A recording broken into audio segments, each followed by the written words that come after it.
A Arca de Noé é uma das histórias mais conhecidas da Bíblia, desacreditada por céticos e considerada uma história com atributos lendários e fantasiosos por muitos, pois teoricamente haveriam muitas incoerências nessa narrativa. Uma das mais comentadas seria em relação ao tamanho da arca e a quantidade de animais que nela entrariam, sendo impossível, segundo as medidas dadas pela Bíblia, entrar toda essa quantidade de animais em apenas uma arca. Mas será mesmo? Vamos dar uma olhada mais focada no assunto. A Super Interessante fez um artigo argumentando que seria impossível colocar todos os animais na arca, pois não haveria espaço suficiente para todas as espécies de animais do mundo. Atualmente existem 1.250.000 espécies de animais registrados. Entretanto, a Super Interessante esqueceu de dizer que não foram todos os animais que entraram na arca.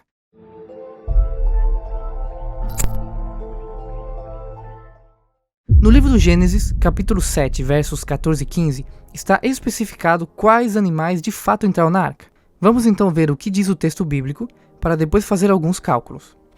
Com eles entraram todos os animais conforme as suas espécies, todos os animais grandes e selvagens, todos os rebanhos domésticos, todos os demais seres vivos pequenos e os que rastejam pelo solo, assim como todas as criaturas que têm asas, todas as aves e todos os outros animais que voam. Com Noé, abrigaram-se na arca casais de todas as criaturas que tinham fôlego de vida. Mais adiante ainda, nos versos 22 e 23, continuamos tendo importantes informações. Morreu tudo que tinha um sopro de vida nas narinas, isto é, tudo que estava na terra firme. Assim, desapareceram todos os seres que estavam na superfície da terra, desde o homem até os animais. Bom, para que se conservasse a espécie, o Senhor enviou um casal de cada um dos animais selvagens, domésticos, répteis, pássaros, aves e tudo que tem asa. A descrição de sopro de vida nas narinas é que animais que respiram por traqueia não foram enviados à arca, somente animais que têm sopro de vida nas narinas, para que a espécie continue. Ou seja, insetos não entraram na arca, pois respiram por traqueia. E você sabia que das 1.250.000 espécies de animais, 950.000 são insetos? Além de insetos, animais aquáticos também não foram enviados à arca, somente animais terrestres e aves. E existem 270.000 espécies de animais aquáticos.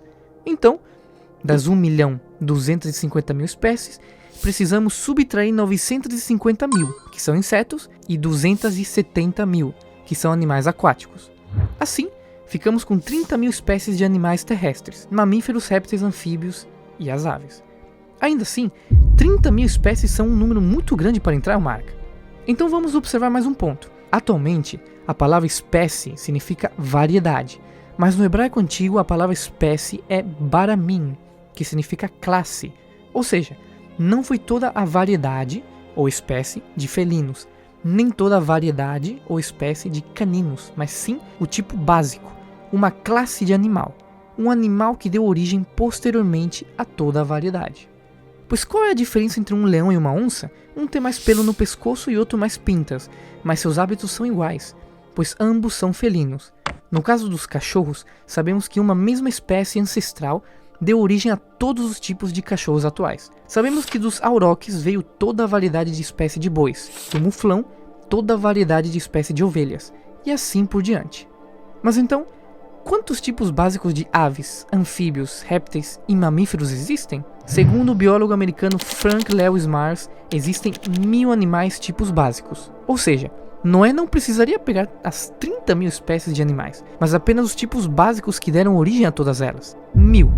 Então de 1.250.000 espécies, caímos para apenas 1.000.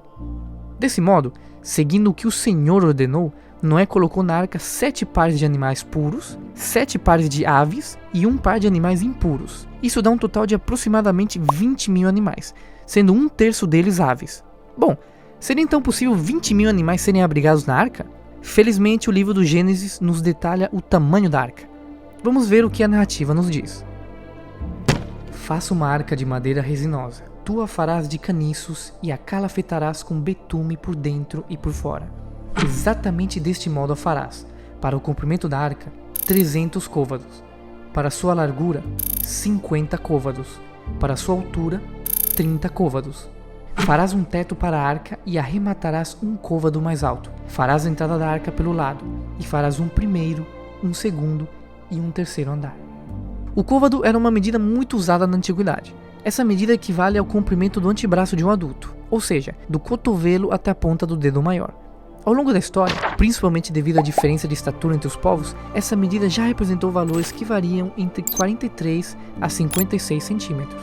Muitos estudiosos acreditam que a medida mais provável para o côvado hebraico antigo talvez seja algo em torno de 48 centímetros. Considerando essa medida, as dimensões aproximadas da Arca de Noé são as seguintes: um comprimento de 144,45 metros, uma largura de 24 metros e uma altura de 14,45 metros. A arca possuía 3 pavimentos, representando uma área total de aproximadamente 10.345 metros quadrados. Essa área resulta num volume total de cerca de 50.168 metros cúbicos, com capacidade para quase 14.000 toneladas. Tendo essas medidas aproximadas em mente, é perfeitamente possível que 20.000 animais fossem abrigados na arca. Tendo em conta ainda um detalhe que poucos observam, mas se parar para pensar faz muito sentido. Todos os animais eram filhotes, ocupavam muito menos espaço e se alimentavam muito menos que adultos. Sendo todos eles filhotes, ainda sobraria espaço para armazenar alimento, assim como o Senhor ordenou a Noé. Portanto, não restam dúvidas de que o tamanho da Arca de Noé foi projetado minuciosamente por Deus para que seu plano fosse cumprido. A arca serviu perfeitamente ao seu propósito e abrigou a família de Noé e os animais durante o dilúvio universal. Tudo o que o Senhor faz é pensado nos mínimos detalhes. Muito obrigado por assistir e até o próximo vídeo.